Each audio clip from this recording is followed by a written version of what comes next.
बहुत अच्छी रैली हुई। हालांकि हम पूरी तरह से संतुष्ट नहीं हैं, क्योंकि जिस तरह की और भागीदारी होनी चाहिए थी, हमने देखा कि मौसम के चलते उसमें थोड़ी दिक्कत आई।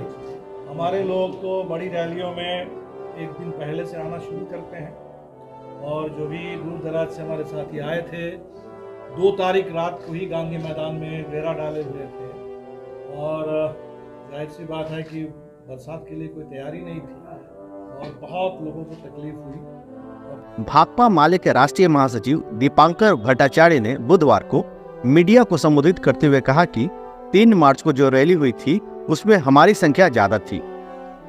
2 तारीख की रात से ही हमारे कार्यकर्ता लगे हुए थे, लेकिन बारिश को लेकर सही तैयारी नहीं हो पा रही थी।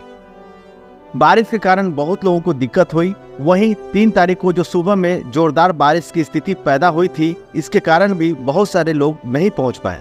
बावजूद जो रैली हुई बहुत ही अच्छी रैली थी। उन्होंने कहा कि बिहार में और देश के लिए जो प्रचार हो रहा है कि नीतीश जी के हटने के बाद इंडिया गठबंधन बिखर जाएगा, ये गलत है। विपक्ष का तेवर अब ढीला पड़ गया है। मुझे लगता है सारे लोगों को इस रैली से जवाब मिल गया होगा। दीपांकर ने कहा कि 9 और 10 मार्च को हमारी मीटिंग है, जिसमें फाइनल सीट की तय की जाएगी। एनडीए के सीटों का इंतजार कर रहे हैं महागठबंधन की, कब वो अपना पत्ता खोले तब महागठबंधन भी अपने उम्मीदवार का पत्ता साफ करेगी। नहीं, ऐसी कोई बात हमें लगता है कि नहीं है, लेकिन आप ये देख रहे हैं कि एनडीए का भी अभी तक महाराष्ट्र में और बिहार में उनका भी कोई साफ उनकी तरफ से घोषणा नहीं हुई है, और हम लोगों के सीट को लेकर के बातचीत लगभग आखिरी चरण में है, और हम उम्मीद करते हैं 2-4 दिन के अंदर ये पिछली बार से ज्यादा सीटों की मांग करेंगे इस बार। पिछली बार से ज्यादा हम तालमेल में थे।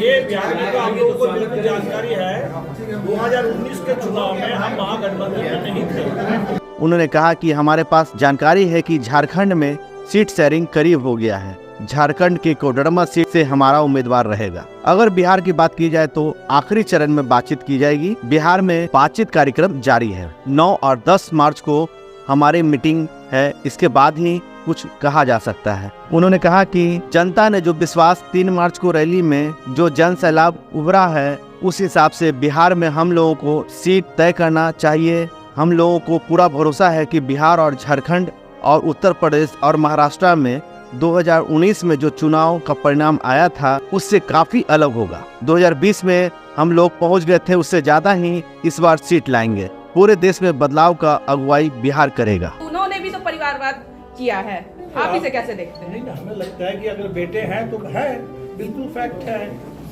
इसमें परिवारवाद का क्या? और ये पहले तो परिवारवाद से वो किए हैं ना। भारतीय जनता पार्टी जो पूरे देश में अभी मोदी परिवार के असली लोग कौन है? मोदी परिवार ये क्यों छुपाना चाहता है?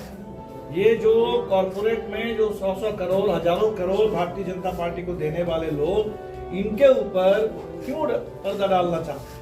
मोदी जी एक तरफ कह रहे हैं कि पूरा देश हमारा परिवार है, इस देश के सारे बेरोजगार नौजवान हमारे परिवार के ही सदस्य हैं, इस देश के सारे किसान जिनके ऊपर गोली चल रही है, जिनको दिल्ली में आने नहीं दिया जा रहा है, जिनके सामने बैरिकेड है, वो सारे किसान जो ठगे जा रहे हैं, एमएसपी नहीं मिल रहे हैं, वो सब उनके परिवार। वो कह रहे हैं कि मैं अपने परिवार के लोगों को इस तरीके से ठग रहा हूँ।